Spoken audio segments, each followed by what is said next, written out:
शारदा के पति की मृत्यु बहुत साल पहले हो चुकी थी। उसकी जिंदगी अब सिर्फ एक ही लक्ष्य पर टिकी थी, अपने बेटे विवेक को अच्छा इंसान बनाना। विवेक बचपन से सीधा सादा था, पढ़ने में तेज नहीं पर दिल से नर्म। शारदा ने अपना सब कुछ बेचकर, खेत गिरवी रखकर, मजदूरी करके उसे पढ़ाया। 5वीं से आगे नहीं पढ़ पाया, पर किसी तरह शहर जाकर नौकरी पकड़ ली। बेटा कमाने लगा तो माँ की दुनिया रोशन हो गई थी। कुछ साल बाद उसने शहर की लड़की निशा से शादी कर ली। शारदा खुशी खुशी बहू को घर लाई, क्योंकि उसे लगा अब घर में हंसी होगी, मेरे बुढ़ापे का सहारा मिलेगा। लेकिन किसे पता था कि बहू की हंसी एक दिन उसके जीवन का जहर बन जाएगी। निशा शहर में पली बड़ी, कॉलेज पढ़ी हुई लड़की थी। जब उसने पहली बार शारदा को साड़ी में बिना चप्पल के कच्चे आंगन में काम करते देखा, वह भीतर ही भीतर हंस पड़ी। पहले तो ताने साधारण थे, माँ जी आपको कुछ आता भी है, आपको फोन चलाना नहीं आता, कितनी गंवार हो। धीरे धीरे उसके शब्द जहर बनते गए। विवेक, जो शादी के बाद बदल चुका था, बहू की हर बात मानता था। माँ बोलती, बेटा ये मत करो। वह कहता, माँ आप चुप रहा करो, आप समझती नहीं। शारदा की आंखें बहुत कुछ बोलती थीं, पर शब्द नहीं निकलते थे। वह जानती थी बेटा अब उसका नहीं रहा। एक दिन की बात है, रसोई में शारदा दाल पका रही थी। बहू ने आते ही चिल्लाना शुरू कर दिया, माँ कितनी बार कहा है गैस कम ज्यादा मत किया करो, कितनी गंवार हो आप, कुछ भी ठीक से नहीं आता। विवेक भी कमरे से निकल कर आया, माँ तुमसे नहीं होता तो मत किया करो, हर चीज गड़बड़ कर देती हो, लोग हंसेंगे कि हमारी माँ ऐसी गंवार है। ये शब्द, ये ताने, ये अपमान शारदा को अंदर तक चीर गए। उसने कांपती आवाज में सिर्फ इतना कहा, गंवार हूँ बेटा, ठीक है, पर गंवार माँ ने ही आज तुमको इंसान बनाया है। ये सुनकर निशा भड़क उठी, आप ड्रामा शुरू मत करो माँ जी, हमको आपकी कोई जरूरत नहीं, आप चाहे तो गांव चली जाए। विवेक ने भी गुस्से में कह दिया, हाँ माँ गांव चली जाओ, यहाँ शहर में आपकी जरूरत नहीं है। बस ये वही पल था जब उसकी दुनिया टूट गई। शाम को बारिश शुरू हो चुकी थी, सड़कें कीचड़ से भर चुकी थीं। निशा ने दरवाजा खोलकर शारदा का छोटा थैला बाहर फेंक दिया, ले जाए अपना सामान, और हाँ मेरे घर में दोबारा मत आना। घर, वो घर जिसे बनाने में शारदा ने अपनी युवावस्था की हर सांस लगा दी थी, उसे बहू ने मेरा घर कहा और माँ बेघर हो गई। विवेक ने एक बार भी नहीं रोका, बस चुप रहा, और चुप्पी कभी कभी नफरत से भी ज्यादा दर्द देती है। शारदा घर से निकली, आंसू भी अब बारिश में घुल गए थे। वह सोचती, मैंने किस जन्म में पाप किया था, क्या मैं सच में गंवार हूँ, क्या मेरे बच्चे को मेरी कोई जरूरत नहीं। वह सड़क पर बैठ गई, पास से जाते लोग उसे देखकर निकल जाते, जैसे वह कोई बोझ हो। थोड़ी देर बाद एक पुरानी बस आई। ड्राइवर ने दया से पूछा, अम्मा कहाँ जाना है? शारदा ने धीमे से कहा, जहाँ इंसानियत हो बेटा। ड्राइवर उसकी बात नहीं समझा, पर उसे बस में बिठा लिया। उस रात शारदा अकेली, भूखी, गीले कपड़ों में एक कोने में बैठकर सो गई। लेकिन उसे नहीं पता था उसकी जिंदगी अब बदलने वाली है। बस रात में धीरे धीरे हिलते हुए आगे बढ़ रही थी। बारिश की बूंदें शीशे पर थपथपा रही थीं। बस के भीतर पीली ट्यूब लाइटें धीमी रोशनी फैला रही थीं। यात्रियों में कोई सो रहा था, कोई मोबाइल चला रहा था, कोई बस खिड़की से बाहर का अंधेरा निहार रहा था। शारदा एक कोने की सीट पर सिकुड़ी बैठी थी। उसके गीले कपड़े उसकी त्वचा से चिपक रहे थे, जैसे उसके दुख चिपके हुए हों और उतरने का नाम न ले रहे हों। वह सोचती, क्या सच में मैं बोझ थी, क्या सच में गंवार, क्या एक माँ का प्यार इतना ही कम होता है कि उसे घर से निकाल दिया जाए। लेकिन उसकी आंखों में आंसू अब खत्म हो चुके थे। दर्द का वो स्तर पार हो चुका था जहां आंसू बहना बंद हो जाते हैं। बस आधे रास्ते पहुंच चुकी थी, तभी सामने वाली सीट पर बैठा लगभग 30-32 साल का आदमी शारदा को लगातार देखता रहा। वह सामाजिक कार्यकर्ता जैसा ही लगता था, उसकी आंखों में करुणा थी। उसने धीरे से पूछा, मां जी आप ठीक तो हैं? इतनी रात को इतने गीले कपड़े अकेली क्यों? शारदा बोली नहीं। कुछ देर चुप रहकर बस इतना कहा, बेटा घर में मेरे लिए जगह नहीं रही। उस आदमी का नाम था अनिरुद्ध। वह शहर में एक एनजीओ चलाता था, मानवता, जो बुजुर्गों की सेवा करता था। अनिरुद्ध ने और पूछना चाहा, पर शारदा ने हाथ जोड़कर कहा, बेटा मेरे दुख का बोझ मत उठाना, मैं संभाल लूंगी। लेकिन कुछ दर्द ऐसे होते हैं जिन्हें इंसान संभाल ही नहीं पाता, भगवान किसी न किसी के हाथों उन्हें उठा लेता है। अनिरुद्ध ने ड्राइवर से कहा, भैया अगले स्टैंड पर बस रोको। शारदा बोली, बेटा मैं किसी पर बोझ नहीं बनना चाहती। अनिरुद्ध मुस्कुराया, मां जी, कोई मां किसी पर बोझ नहीं होती। आज आप मेरी मां जैसी हैं। उतरिए, आइए मेरे साथ। बड़ी ही रात में जहां एक बेटा अपनी मां को घर से निकाल देता है, वहीं एक अनजान आदमी उसे मां कहकर सहारा देता है। यही दुनिया की सच्चाई है। अनिरुद्ध उसे अपने एनजीओ के वृद्धाश्रम मानवता में ले आया। साफ सुथरा कमरा, गरम कंबल, तौलिया, गर्म पानी, गरम खिचड़ी। शारदा जैसे किसी दूसरे ही संसार में आ गई। आश्रम में 20-22 बुजुर्ग रहते थे। किसी को बेटे ने छोड़ा था, किसी को बहू ने, किसी को घर वालों ने। सबके दर्द अलग, लेकिन कहानी एक, हम बोझ हैं। जब शारदा को खाना मिला, उसने हाथ कांपते हुए कहा, इतने अच्छे से कोई कभी नहीं रखता बेटा, तुम मुझे क्यों मदद कर रहे हो? अनिरुद्ध ने कहा, क्योंकि मेरा काम है माँ की सेवा, चाहे वो कोई भी माँ हो। उसकी आंखों में पहली बार थोड़ी चमक आई। वो चमक शायद सम्मान की थी, जो उसे अपने घर में भी नहीं मिला था। अगले दिन सुबह 5 बजे शारदा की आदत थी जल्दी उठने की। वह पूरे आश्रम में घूमी, कहीं कचरा पड़ा था, कहीं गमलों में पानी कम था, कहीं बुजुर्ग अकेले बैठे थे। शारदा ने सोचा, यहाँ भी मैं दूसरों के लिए कुछ कर सकती हूँ। वह धीरे धीरे आश्रम में काम करने लगी। बुजुर्गों को दवा देने में मदद, किसी का पैर दबा देना, किसी को खाना परोस देना, पौधों में पानी देना, रसोई में हाथ बटाना। वह काम करते हुए खुश दिखती थी, जैसे उसे फिर से अपना महत्व मिल गया हो। अनिरुद्ध ने एक दिन देखा कि शारदा आश्रम की बुजुर्ग महिलाओं को भजन सिखा रही है। उसकी आवाज में एक अजीब सुकून था। तभी अनिरुद्ध बोला, मां जी, आप बहुत अच्छा गाती हैं, आपने पहले कभी भजन मंडली चलाई होगी। शारदा झेप गई, नहीं बेटा, बस ऐसे ही भगवान के नाम में मन लगता है। अनिरुद्ध के दिमाग में एक ख्याल आया, क्यों ना बड़ी सभा में मां को गाने का मौका दिया जाए, शायद लोग इनके संघर्ष से सीखें। ये वही बीज था जो आगे चलकर एक बहुत बड़े पेड़ में बदलने वाला था। एक सप्ताह बाद अनिरुद्ध ने शहर के एक बड़े सामुदायिक कार्यक्रम में अपने आश्रम के बुजुर्गों को ले जाने की योजना बनाई। वहां एनजीओएस को अपनी गतिविधियां दिखाने का मौका मिलता था। अनिरुद्ध ने शारदा से कहा, मां जी, आप 2 भजन सुनाएंगी। शारदा पहले तो डर गई, बेटा मैं, क्या लोग हंसेंगे? नहीं। अनिरुद्ध ने हाथ पकड़कर कहा, नहीं मां, लोग रोएंगे, आपकी आवाज दिलों को छू लेगी। शारदा ने सिर हिलाया। उस कार्यक्रम में हजारों लोग थे। मंच पर शारदा साड़ी में, बालों में चांदी की लंठे लिए खड़ी थी। भीड़ ने उसे देखा और चुप हो गई, धरती जैसे थम गई। फिर उसने गाना शुरू किया, एक पुराना भजन। आवाज टूटी थी लेकिन दर्द साफ था। लोगों की आंखों में आंसू थे। कई लोग खड़े होकर उसकी ओर देखते रहे, किसी ने हाथ जोड़ा, किसी ने रो दिया। कार्यक्रम खत्म होने के बाद सैकड़ों लोग अनिरुद्ध के पास आए और बोले, ये कौन माँ है?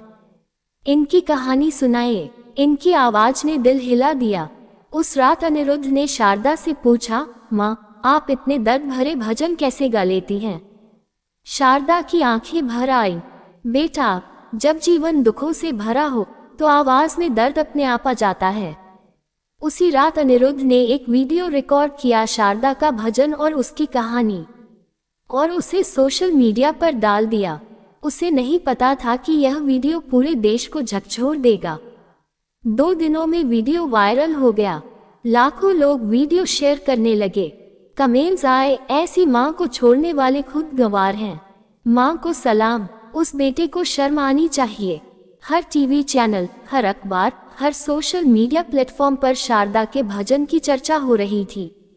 लेकिन शारदा को इन सब का अंदाजा नहीं था। वो बस सोचती, लोग भगवान के नाम पर इकट्ठा हुए, यही बहुत है।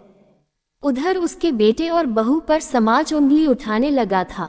लोग कह रहे थे, तुम्हारी माँ देश की माँ बन गई और तुमने उसे गंवार कहकर निकाल दिया।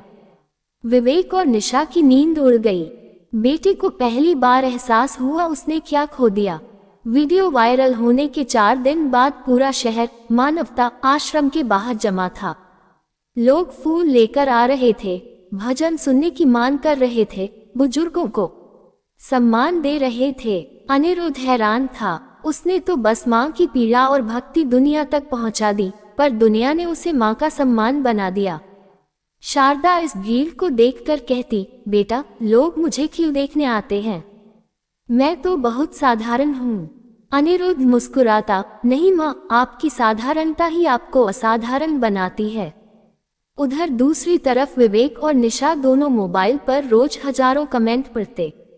ऐसी माँ को घर से निकालने वाले इंसान नहीं हो सकते। माँ को गंवार कहने वाले खुद गंवार हैं। भगवान ऐसे बच्चों को कभी माफ नहीं करेगा। विवेक के ऑफिस में लोग उसे घूरते। बहू सोसाइटी में जाती तो लोग कानाफूसी करते। एक दिन सोसाइटी की एक बुजुर्ग महिला ने कह दिया, बेटी, माँ को गंवार बोलते हुए शर्म नहीं आई थी। आज पूरी दुनिया उन्हें माँ कह रही है। उस दिन पहली बार निशा को अपने किए पर शर्म आई। विवेक पूरी रात सो नहीं पाया। उसे अपनी माँ की हंसी, ममता, बचपन की बातें सब याद आने लगी। वह खुद से पूछता, क्या मैं सच में इतना गिर गया था? वीडियो वायरल होने के बाद कई धार्मिक संस्थाएं और सांस्कृतिक मंच शारदा को अपने कार्यक्रमों में बुलाने लगे। कई शहरों से निमंत्रण आने लगे। अनिरुद्ध ने पूछा, माँ, आपको इतना घूमना ठीक लगेगा? शारदा ने मुस्कुराकर कहा, बेटा, मैं कहीं इसलिए नहीं जा रही कि लोग मुझे सलाम करें। मैं इसलिए जा रही हूँ ताकि दुनिया देखे। बुजुर्ग बोझ नहीं होते। उसके शब्दों में शक्ति थी। उस गंवार कहकर निकाली गई माँ की आवाज अब देश का संदेश बन गई थी। 1 महीने बाद शहर में विशिष्ट मानवता सेवा पुरस्कार का आयोजन हुआ। देश भर की महान हस्तियां आई थीं। शारदा का नाम पुकारा गया। मानवता के लिए विशेष योगदान श्रीमती शारदा देवी। पूरा हॉल खड़े होकर तालियां बजाने लगा। अनिरुद्ध ने शारदा के हाथ में ट्रॉफी रखी। शारदा की आंखें भर आईं। मैं कोई महान काम नहीं कर रही, बस दुनिया को बता रही हूँ कि माँ को कभी ठुकराया न करो। सब लोग भावुक थे, लेकिन उसी क्षण एक और भावुक इंसान था, विवेक। वह दूर बैठा हुआ सब देख रहा था। वह अंदर जाने की हिम्मत नहीं कर पा रहा था। उसे लग रहा था, मैं इस माँ के लायक नहीं हूँ। कार्यक्रम के अंत में एंकर ने शारदा से कहा, आप उन बच्चों को क्या संदेश देना चाहेंगी जो अपने बूढ़े माता पिता को बोझ समझते हैं? शारदा ने पुराने चश्मे को ठीक करते हुए कहा, बच्चों, बुजुर्ग बोझ नहीं होते। हमने तुम्हें चलना सिखाया, आज तुम हमें धक्का देते हो। हॉल बिल्कुल शांत हो गया। उसने आगे कहा, जिन हाथों ने तुम्हें गिरने नहीं दिया, उन हाथों को घर से निकालकर मत फेंको। हर तरफ सन्नाटा था। फिर अचानक पूरा हॉल रो पड़ा। पीछे बैठा विवेक दोनों हाथों से चेहरा ढककर रो रहा था। उसकी सांसें टूट रही थीं। वह मंच की ओर बढ़ना चाहता था, लेकिन कदम नहीं उठ रहे थे। कार्यक्रम खत्म होते ही लोग शारदा से मिलने लगे। फूल, सम्मान, ऑटोग्राफ, उसे कुछ समझ ही नहीं आ रहा था। उसी भीड़ में विवेक ढूंढता हुआ आया। हाथ कांप रहे थे, आंखें सूजी हुई, दिल जोर से धड़क रहा था। जैसे ही शारदा हॉल से बाहर निकली, विवेक दौड़ता हुआ आया और उसके पैरों में गिर पड़ा। रोते हुए बोला, माँ, मुझे माफ कर दो, मैं बहुत बुरा बेटा हूँ, बहुत बुरा। आसपास मौजूद सभी लोग ठिठक गए। फोटोग्राफर कैमरे ले आए। टीवी चैनल की माइक सामने आ गई। शारदा हक्का बक्का रह गई। वह सोच भी नहीं सकती थी कि आज उसका बेटा उसके पैरों में होगा, लेकिन उसने उसे उठाया नहीं। उसने सिर्फ एक बात कही, बेटा, माँ को सम्मान तब मिलता है जब बेटा उसे फेंक देता है। मैं फेंके जाने की कीमत समझ चुकी हूँ। विवेक रोता रहा, पैर पकड़े रहा, पर शारदा उससे दूर हट गई। बहू निशा भी पीछे पीछे आई थी, वह भी रोने लगी। माँ जी, हमसे गलती हो गई, हमें माफ कर दो। लेकिन शारदा के दिल में जो गहरा घाव था वह एक ही दिन में नहीं भर सकता था। शारदा ने बेटे बहू की ओर देखा, उसकी आंखों में ममता भी थी लेकिन दर्द ज्यादा था। उसने कहा, बेटा, माफ तो कर दूंगी, पर अभी तुम्हारे साथ नहीं जाऊंगी। विवेक चौंक गया, क्यों माँ, मैं आपको घर ले चलूं? शारदा बोली, जिस घर में माँ को गंवार कहा गया हो वहां अब मेरा मन नहीं लगता। इन शब्दों ने विवेक को अंदर से तोड़ दिया। उसने अपने चेहरे को दोनों हाथों में छुपा लिया। भीड़ भी भावुक हो गई। उस रात शारदा आश्रम लौटी तो वहां मिठाई बांटी गई। हर बुजुर्ग ने उसे गले लगाया, दीदी, आपने हमारा मान बढ़ा दिया, अब कोई हमें बोझ नहीं कह पाएगा। शारदा थोड़ी देर तक चुप रही, फिर बोली, नहीं, मैंने कुछ नहीं किया, बस भगवान ने मेरी आवाज को लोगों तक पहुंचा दिया। लेकिन अनिरुद्ध जानता था, ये सिर्फ आवाज नहीं थी, यह एक माँ की पीड़ा की क्रंदन था जिसने पूरे देश को हिला दिया। शारदा के पुरस्कार समारोह की खबर टीवी, अखबार, सोशल मीडिया हर जगह छाई हुई थी। पूरे देश ने उस गंवार कहकर निकाली गई माँ की कहानी को दिल से अपनाया था। पर सबसे ज्यादा असर उस पर हुआ जिसने उसे धक्का दिया था, विवेक। वह अब हर रोज माँ के वीडियो देखता, उनके भजन सुनता, उन्हीं आंखों में देखता जिनमें कभी उसके लिए सिर्फ प्यार था, अब दर्द था। विवेक अपने ऑफिस में काम नहीं कर पा रहा था। लोग पीछे पीछे चर्चा करते, यही है वो जिसने अपनी माँ को निकाल दिया था। बॉस ने भी कहा, विवेक, घर में ऐसी घटना हमारी कंपनी की छवि पर असर डाल रही है। विवेक शर्म से सिर झुका लेता। उसे लगता था कि वह दुनिया का सबसे छोटा इंसान है। घर में उसका और निशा का रोज झगड़ा होने लगा। निशा हर वक्त रोती रहती, विवेक, मैंने ही तो कहा था कि माँ को गांव भेजो, ये सब मेरी वजह से हुआ। विवेक भी टूट चुका था। निशा, गलती मेरी भी थी, माँ ने मेरी वजह से दर दर की ठोकर खाए और मैं चुप रहा। यह अपराध बोध उसे अंदर से खा रहा था। निशा खुद को मिरर में देखकर रोने लगी। उसे हर बार यह महसूस होता, मैंने एक माँ का दिल तोड़ा है। वह सोचती, जिस तरह से मैंने शारदा माँ जी को गंवार कहा, अगर मेरे बच्चे मुझे कल ऐसा कहे तो। उसके भीतर ममता जागने लगी थी। एक दिन निशा ने मोबाइल उठाकर शारदा का वह भजन सुना जिसे लाखों लोगों ने शेयर किया था। उसकी आंखें लाल हो गईं। वह चीखते हुए रो पड़ी, माँ जी, मैं आपके लायक हूँ ही नहीं। उसके दिल में एक ही बात जल रही थी, काश मैं माँ से एक बार माफी मांग सकूं। विवेक एक दिन हिम्मत करके मानवता आश्रम गया, लेकिन वहां पहुंचते ही उसके कदम रुक गए। आश्रम के बुजुर्ग उसे देखते ही बोल उठे, तुम वही बेटे हो जिसने अपनी माँ को निकाला था, शर्म नहीं आती? कुछ लोग तो उसे डांटने लगे। वह सिर झुकाए खड़ा रहा। इतने में अनिरुद्ध आया। उसकी आवाज सख्त थी, क्या काम है यहाँ? विवेक ने कांपते हुए कहा, मैं माँ से मिलना चाहता हूँ। अनिरुद्ध बोला, माँ अभी बाहर कार्यक्रम में गई हैं। विवेक ने आह भरी, क्या मैं इंतजार कर सकता हूँ? अनिरुद्ध ने साफ कहा, इंतजार से क्या होगा? उनके दिल में जो जख्म है वह भरने में वक्त लगेगा। विवेक ने रोते हुए कहा, बस एक मौका, एक बार उनसे बात करने का मौका। अनिरुद्ध ने कुछ नहीं कहा।